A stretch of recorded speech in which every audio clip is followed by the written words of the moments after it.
ce soir, nous allons parler essentiellement de l'OMC pour une raison très simple. C'est que, le cycle de Doha qui est actuellement en cours de négociation à l'OMC depuis maintenant plus de 10 ans, il a été lancé en 2001, donc on va y arriver tout de suite, et qui n'est toujours pas conclu, qui est probablement dans une phase de mort clinique.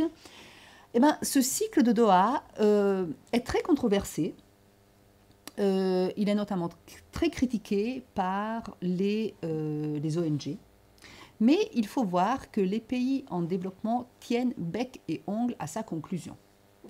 Les pays en développement, que ce soit les grands pays émergents comme l'Inde, l'Afrique du Sud, le Brésil, etc., mais que ce soit aussi les pays les plus pauvres, les pays les moins avancés, qui voient vraiment ce cycle comme la dernière chance peut-être de rééquilibrer les règles du commerce international en faveur des pays du Sud et notamment de mettre fin aux distorsions commerciales dans le domaine agricole, dans l'agriculture. Donc, est-ce vraiment ainsi? Est-ce que ce cycle est vraiment aussi, disons, porteur de promesses que ces pays le pensent? On va le voir. À qui est-ce qu'il profite ou il ne profite pas? Mais toujours est-il que ça reste quand même un sujet incontournable, aussi parce que tant que ce cycle n'est pas conclu d'une façon ou d'une autre, l'OMC en quelque sorte est paralysé. Alors certains diront que c'est bien, d'autres trouveront que c'est dommage parce que c'est la seule instance dans laquelle les pays, tous les pays, pas tous, mais enfin 154 pays du monde se retrouvent dans un cadre multilatéral et peuvent négocier sur un pied plus ou moins d'égalité, en tout cas d'égalité formelle. Après, il y a évidemment des pressions, mais c'est quand même un pays, une organisation où chaque pays a une voix. Hein, quel que soit ça. Donc voilà, donc ce cycle de Doha est en quelque sorte inéluctable, incontournable, et donc nous allons essayer de voir ce qu'il prévoit en matière d'agriculture. Je ne vais pas trop compliquer les choses, ne vous en faites pas, on va faire assez rapidement. Et après, je vais vous dire quelle est la position d'Alliance Sud sur ce cycle et ce que nous avons proposé que l'OMC fasse en matière d'agriculture. Donc, comme je le disais, c'est un cycle qui a été lancé en 2001 pour rééquilibrer donc, ces règles du commerce international en faveur des pays du Sud. Ah, c'est deux écrans différents. Ok, je vois. Ah oui, d'accord, parce que ce n'est pas mon ordinateur. Alors, il était censé être terminé en 2005, après en 2006, on est en 2012 et il n'est toujours pas terminé. Il y a eu une tentative à la conférence ministérielle de l'OMC de 2011 d'arriver à un mini paquet pour les pays les plus pauvres, dont je vous parlerai tout à l'heure, qui a aussi échoué. Donc on est toujours bloqué. Pour quelle raison est-ce qu'on est bloqué? Parce que c'est une approche, mais au départ il était vu comme un cycle de développement. Si vous voulez, le mandat de Doha a été adopté en décembre 2001. Hein? Et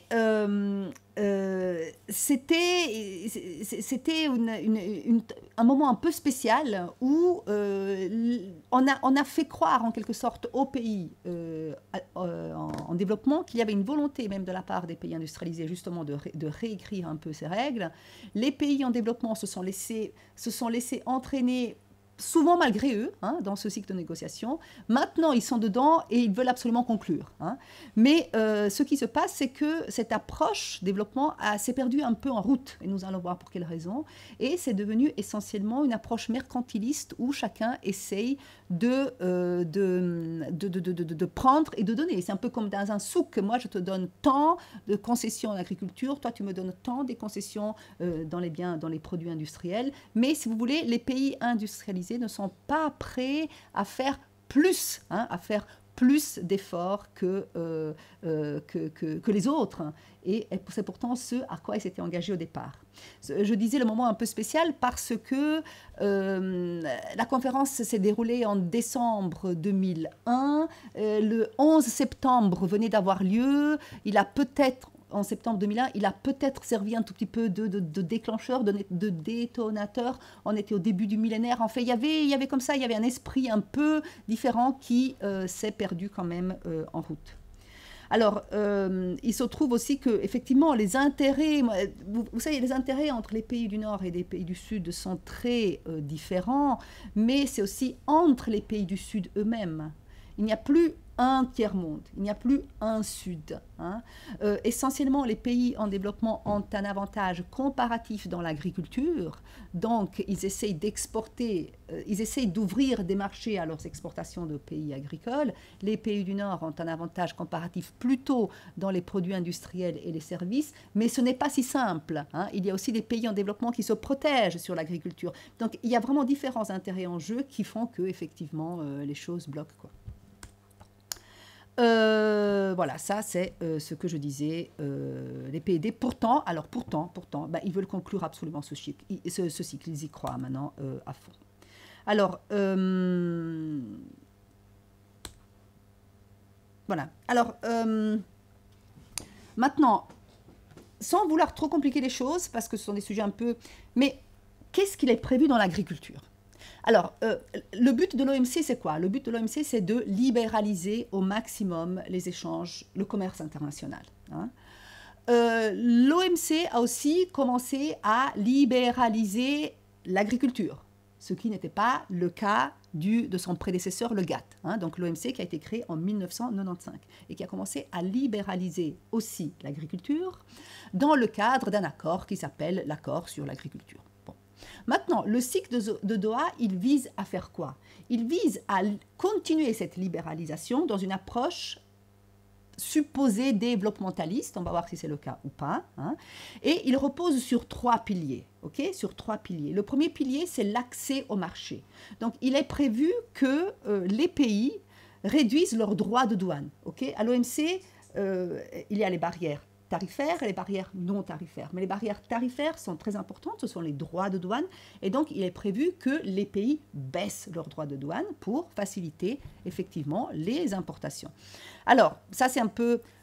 Les pays industrialisés doivent baisser leurs droits de douane plus que les pays en développement. PI, c'est pays industrialisés, et PED, c'est les pays en développement. Donc, comme vous voyez, les pays industrialisés, dont la Suisse, doivent baisser à peu près en moyenne de 60%, et les pays en développement doivent baisser moins une quarantaine de pourcents à peu près. Okay. C'est-à-dire qu'il y a un traitement spécial et différencié, comme on appelle pour les pays en développement, qui leur permet d'avoir des réductions moindres, en tout cas sur le papier, et d'avoir des temps d'adaptation plus longs. Okay. C'est-à-dire qu'au lieu qu'ils doivent, par exemple, diminuer tout de suite, ils ont un laps de temps de 10 ans, par exemple. Donc. Mais ça, c'est sur le papier, ce n'est pas toujours forcément comme ça, on va voir après. Donc voilà, réduction des droits de douane. Maintenant, ça complique un tout petit peu les choses. Il y a certains produits qui ne devraient pas subir de réduction du tout parce que ce sont des produits qui sont très sensibles. Hein. Alors, il y a 2 catégories. Il y a les produits sensibles, une catégorie qui s'applique aussi bien aux pays du Nord qu'aux pays du Sud. Et après, il y a la catégorie des produits spéciaux qui s'applique uniquement aux produits des pays en développement. Qu'est-ce que ça veut dire? Que s'il y a un produit agricole qui est particulièrement important en termes de sécurité alimentaire, ou sur lesquels sont employés beaucoup de petits paysans, donc qui est très important d'un point de vue de politique pour le pays en question, eh ben, je ne sais pas, le riz, le sorgho, le mil, etc. Eh ben, dans ce cas-là, la réduction tarifaire sur ce produit-là va être moins importante. Mais là, il y a eu des disputes. On va y arriver, je vous en parle. Voilà. Alors, les pays les moins avancés, qui sont donc les pays les plus pauvres du monde. Hein. Il y en a 48 maintenant, je crois qu'il y en a un qui a gradué récemment. Dans tout le cycle de Doha, les pays les moins avancés ne doivent couper aucun tarif. Okay. Et théoriquement, ils doivent bénéficier d'un accès au marché des pays industrialisés, duty-free, quota-free, hors de droits de douane et de contingent, c'est-à-dire qu'ils peuvent exporter tout ce qu'ils veulent, mais pour 97% de leurs produits. Alors, 97% de leurs produits, c'est le texte de Doha, et ça paraît pas mauvais. Si vous allez regarder un tout petit peu dans la réalité, ce sont des PMA, sont des pays qui exportent quelques produits.